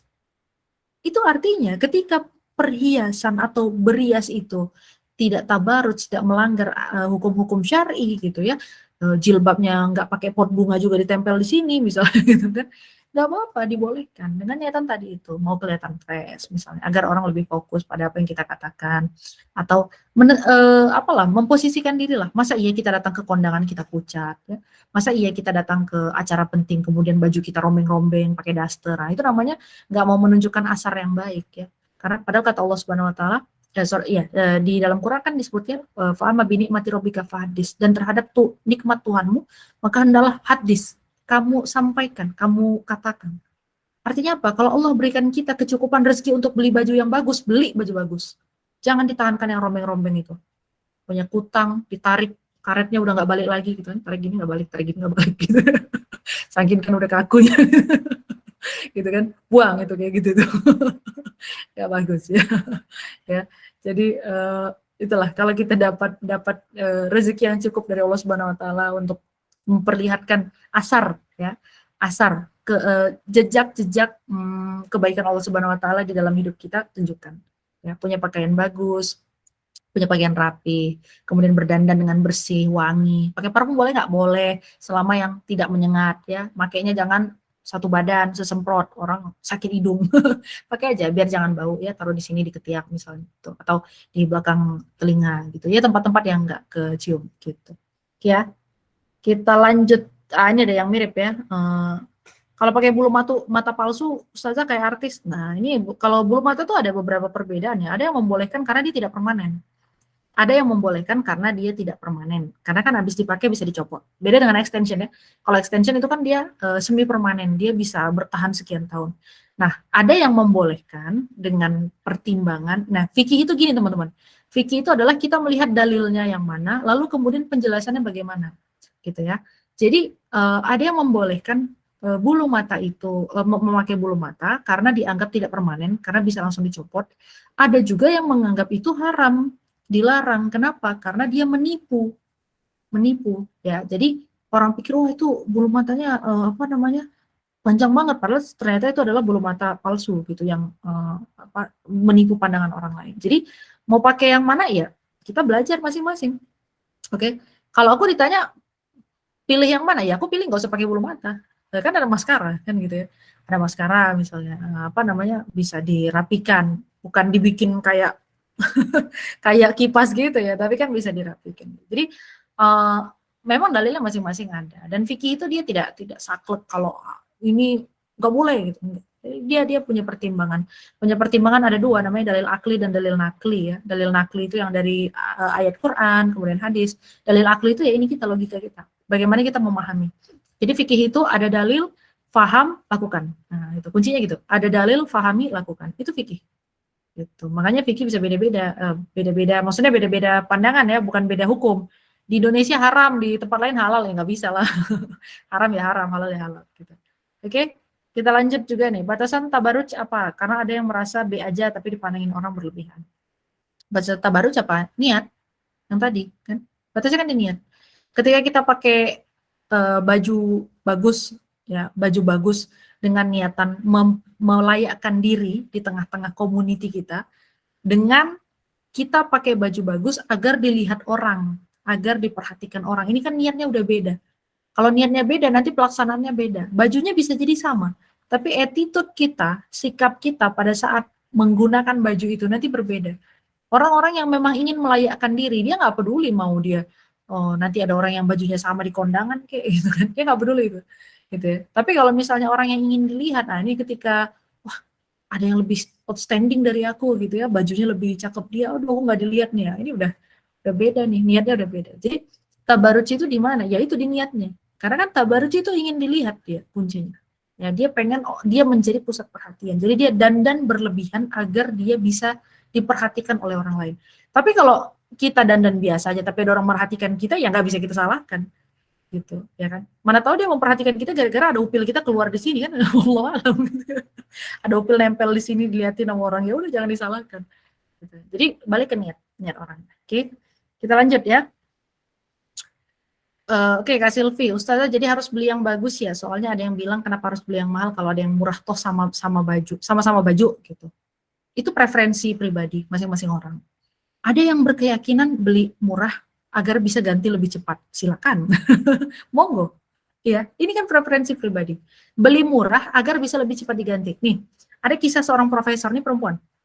Oke, ada kisah seorang profesor, dia itu kalau beli baju nggak pernah lebih dari 1 tahun di dalam lemarinya. Jadi dia namanya tuh FIFO, first in, kalau di dalam apa namanya supply chain ada istilah FIFO, first in first out. Yang duluan masuk akan duluan keluar. Jadi dia itu beli baju yang apa namanya?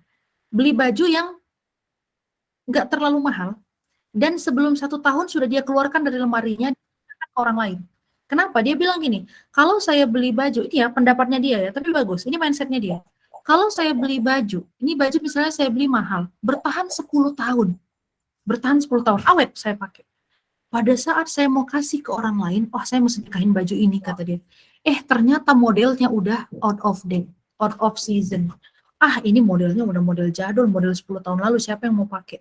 Akhirnya pada saat dia mau sedekahkan, udah nggak berguna lagi baju itu. Kenapa? Karena udah di luar model, orang udah nggak mau. Sementara sedekah itu, jangan kamu sedekahkan apa yang kamu nggak suka. Jadi kalau misalnya kita punya baju ketiaknya bolong, ya, kemudian ini ketiaknya udah bolong, sedekahinlah sama orang, jangan disedekahkan.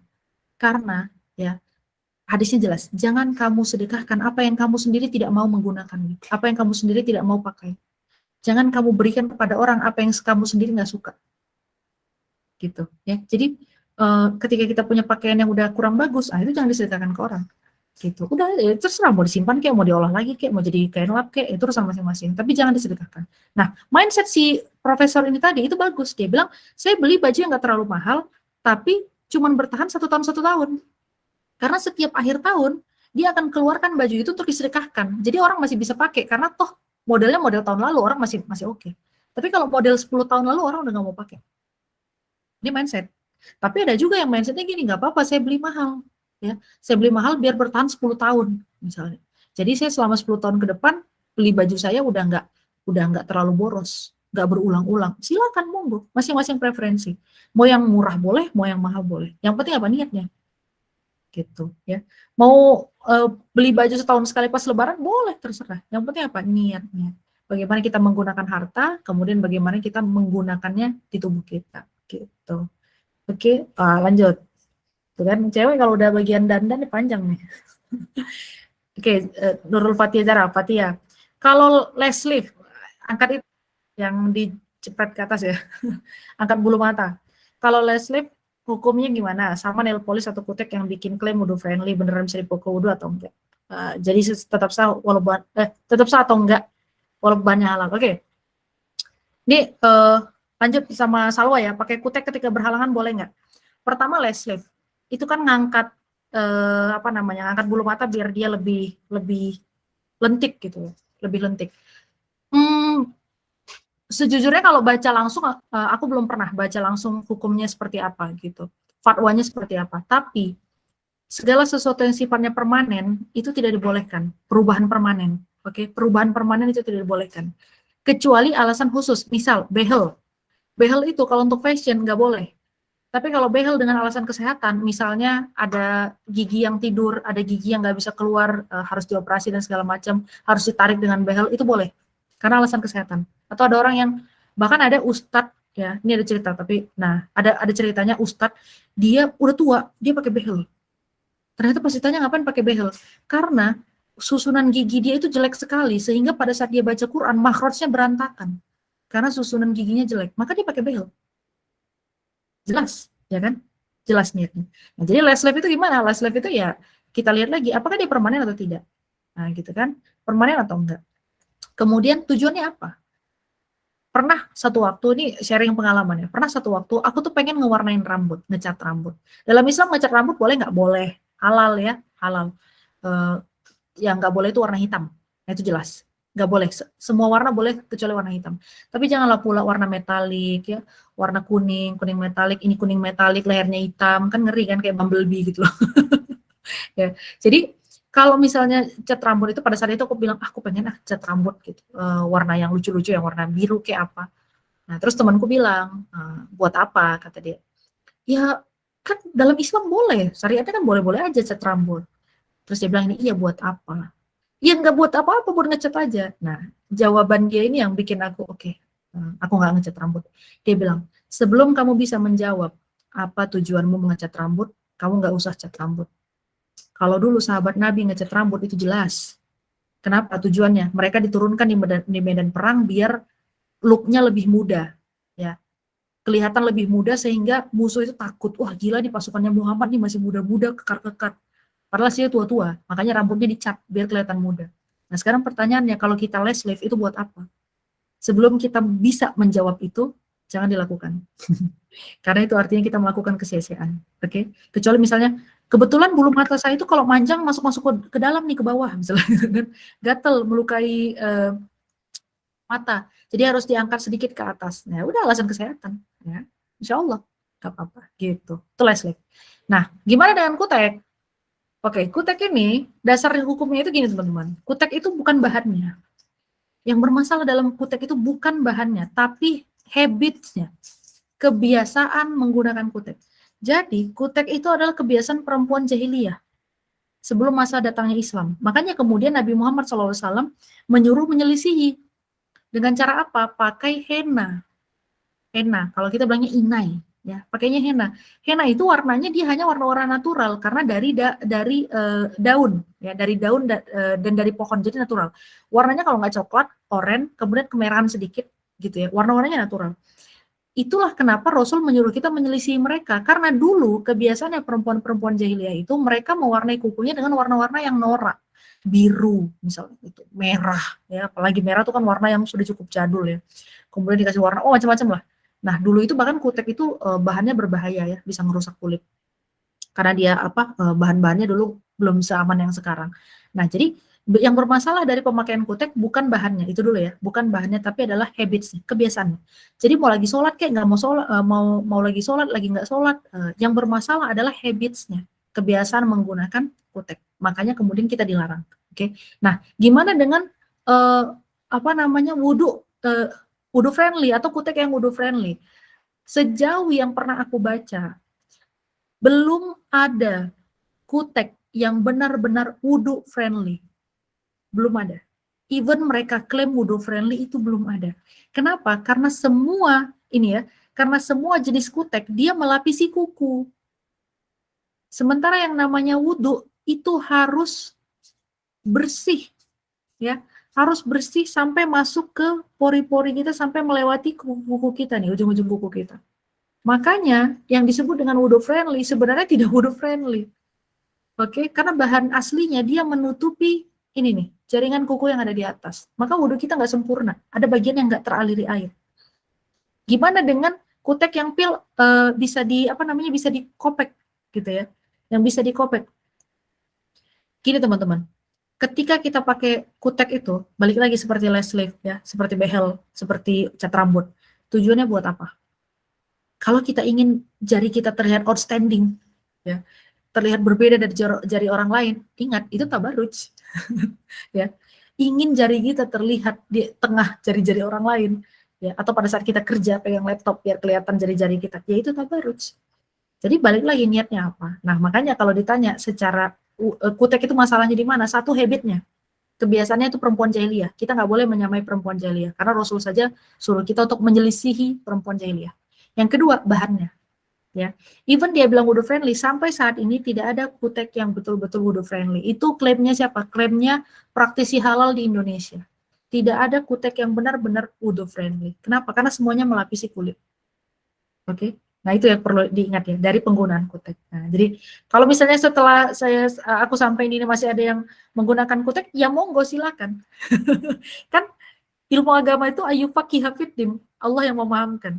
Kalau belum paham ya nanti Allah yang urus langsung. Gitu ya. Oke, kita lanjut. Ngaruh juga nggak dengan penggunaan warna cerah dari KBB? Penggunaan warna cerah ya, ada yang membolehkan, ada yang nggak membolehkan. Makanya ada beberapa aliran yang perempuannya nggak boleh pakai baju warna-warni, cuma boleh baju hitam. Ya, Arab sendiri seperti itu, di Arab kan seperti itu. Perempuannya pakai baju hitam, laki-lakinya baju putih. Kalau kita di Indonesia kebalik, ya, laki-lakinya baju hitam, perempuannya baju putih. Di Arab kebalik, laki-laki itu baju warna pakaian dasarnya adalah putih dan perempuan adalah hitam. Oke, bagaimana dengan penggunaan warna cerah? Memang ada yang tidak membolehkan karena khawatir bisa menarik pandangan orang lain gitu ya, mata orang lain. Cuma di Indonesia kan alhamdulillah kita variasi baju muslimnya juga sangat ramah ya. Misalnya oke lah tidak hitam, tapi juga nggak merah terang, warna pastel, misalnya warna-warna yang soft, lembut, ya monggo gitu. Ingat tabarruj itu adalah niatnya, ya. Kalau pakai baju warna pastel pun, tapi Swarovski-nya dari ujung sampai ujung, ya sama saja itu tabarruj. Ingin diperhatikan orang lain. Oke, jadi panjang deh ini ya. Kalau serum alis, bulu mata dan bibir gimana? Nggak apa-apa, karena itu kan dia seperti vitamin ya, seperti vitamin. Ibarat kita kayak kita pakai ini penumbuh rambut atau penebal rambut ya, itu nggak apa-apa karena dia kan bagian dari merawat ya, kayak skincare lah gitu. Kalau misalnya kita betul-betul nggak boleh menggunakan perawatan ya, bukan lahir ya, waktu masa mudanya buluk, masa sampai tua buluk kan enggak lah, harus dirawat juga gitu kan. Dari masa remajanya jerawatan sampai tua jerawatan ya jangan, harus dirawat juga. Ingat, muka kita hanya satu, nggak ada spare part-nya, nggak ada suku cadangnya. Oke. Jadi kalau serum alis, bulu mata, bibir nggak apa-apa, itu karena dia tidak mengubah bentuk ya, hanya merawat dan memperbaiki. Kalau alasannya biar bahagia lihat diri sendiri, maksudnya pakai kutek tadi ya, pakai kutek, terus habis itu biar bahagia lihat diri sendiri, rasa cantik. Nah, ini juga bahaya. Karena setan itu dia akan menggoda kita, dia nggak akan bilang gitu gini. Dia nggak akan bilang gini, buka aja jilbabnya. Enggak, dia nggak akan bilang gitu. Setan tuh nggak akan bilang, eh, kamu tuh nggak usah tutup aurat, buka aja. Enggak. Tapi setan itu akan datang sebagai minan nasihin, seolah-olah seperti pemberi nasihat. Dia akan bilang gini, itu jidatmu bagus, coba tunjukin. Kita tarik jilbab kita, mulai ditarik ke belakang, jidat mulai nongol, kan? Saingan sama lohan. Ya. Terus udah ditarik ke belakang, itu rambutmu tuh anak-anak rambutnya gemes tahu gitu. Coba tunjukin dikit, tarik ke belakang, mulai keluar poninya, ya kan, jilbab poni, jipon. Udah, habis itu leher kamu jenjang ya gitu. Buka dikit lah biar orang lihat gitu. Dibuka sampai akhirnya nanti terbuka semua. Kayak gitu caranya setan. Jadi ketika kita bilang self love ya, ini pasti hubungannya sama self love, mencintai diri sendiri. Mencintai diri sendiri itu bukan juga kita menjadi apa yang namanya, mendekati narsistik ya, karena di dalam Islam juga ada loh kajian tentang narsistik itu gitu. Artinya ketika kita mencintai diri sendiri, tidak juga harus dengan memberikan semua yang aku pengen ini, aku pengen ini gitu ya. Misalnya aku pengen alisku warna ungu gitu, karena dengan cara ini aku merasa mencintai diriku sendiri ya. Ini sudah hati-hati. Baca surah Az-Zumar ya. Di surah Az-Zumar itu ada dikatakan bahwa setan itu akan memperindah perbuatan-perbuatan buruk. Artinya gini, kita nggak akan sadar itu salah. Ini yang kita harus hati-hati ya. Nah, ini no blaming ya. Kita melihat ke diri kita sendiri.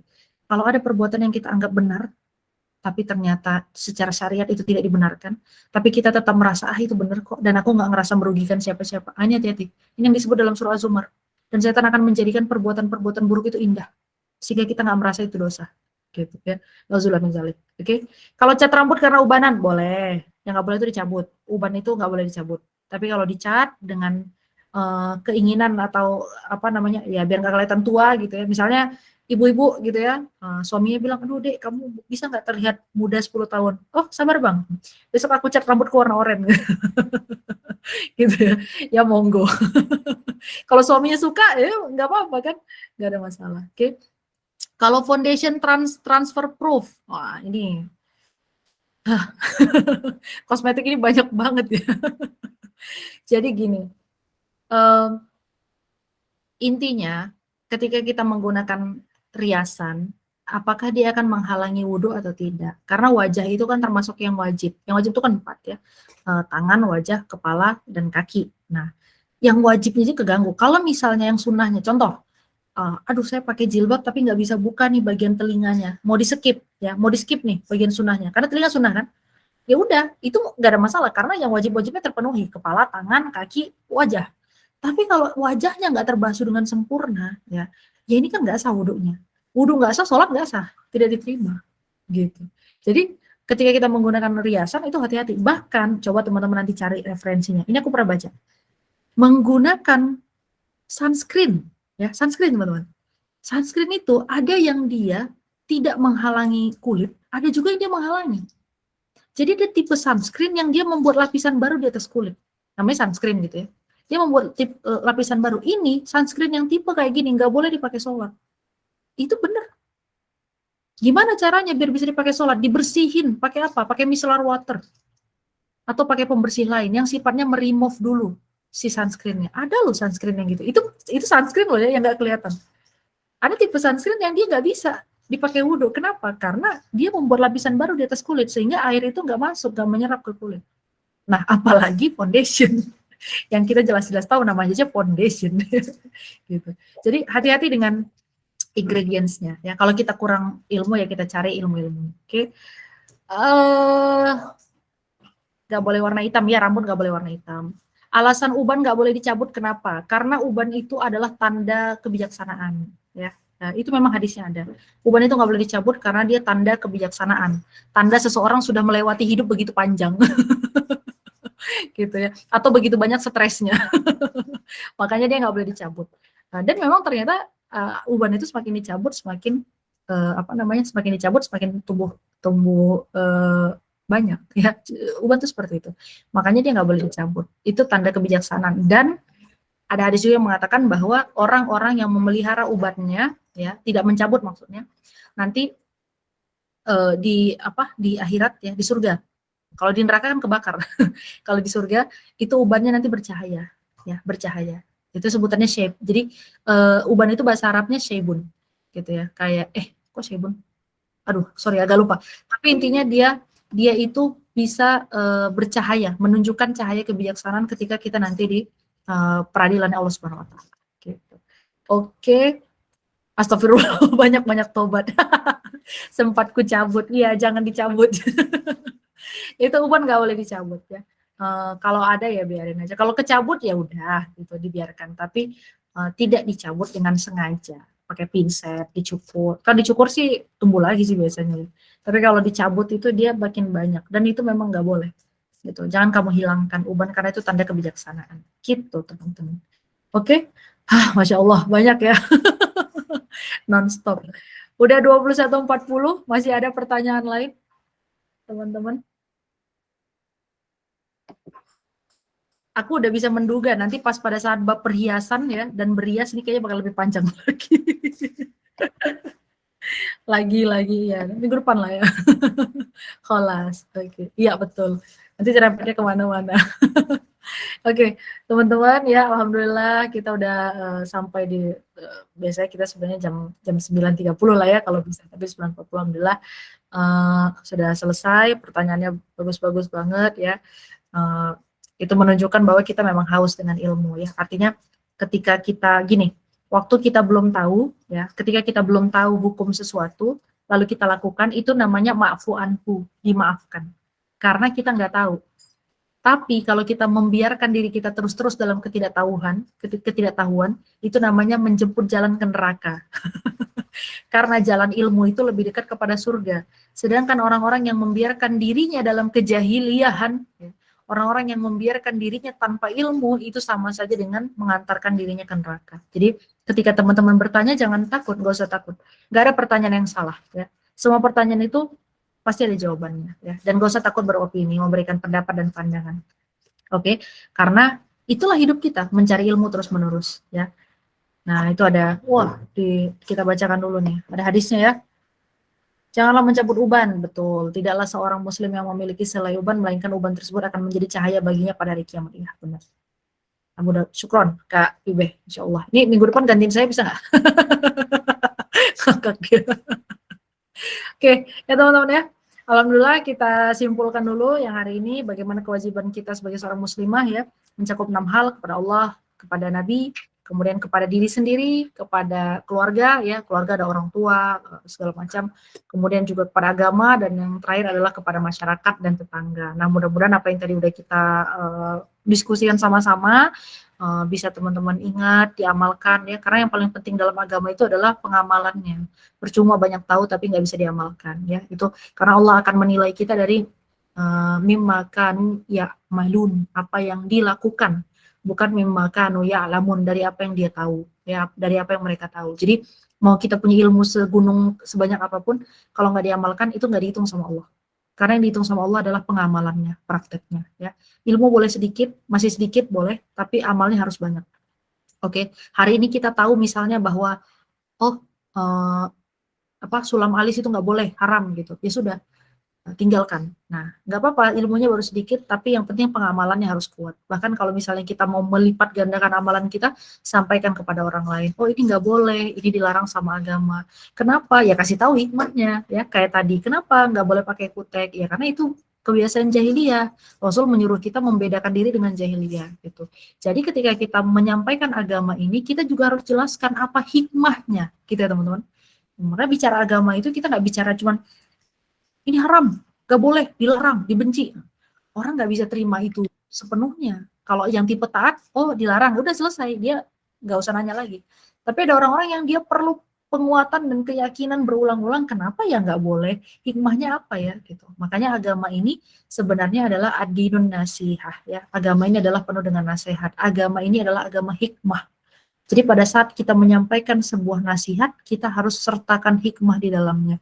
Biar apa? Biar orang punya pengalaman spiritual yang indah dengan agama kita. Oke, alhamdulillahirrahmanirrahim. Kita tutup dengan istighfar 3 kali. Astaghfirullahaladzim, astaghfirullahaladzim, astaghfirullahaladzim, la ilaha illa huwal hayyul qayyum wa atubu ilaih. A'udzubillahi minasyaitonir rajim. Bismillahirrahmanirrahim. Alhamdulillahirabbil alamin, arrahmanir rahim, maliki yaumiddin. Iyyaka na'budu wa iyyaka nasta'in. Ihdinas siratal mustaqim, siratal ladzina an'amta 'alaihim ghairil maghdubi 'alaihim waladdallin. Amin. Allahumma inni qad istawda'tuka ma 'allamtani bih fardudhu ilayya 'inda hajati wa la tunsinihi abadan ya rabbal alamin. Subhana rabbika rabbil izzati amma yasifun wa salamun alal mursalin walhamdulillahirabbil alamin. Oke, terima kasih teman-teman. Sampai ketemu pekan depan. Wassalamualaikum warahmatullahi wabarakatuh. Kasih Kak. Waalaikumsalam. Waalaikumsalam warahmatullahi wabarakatuh. Syukran Ustazah.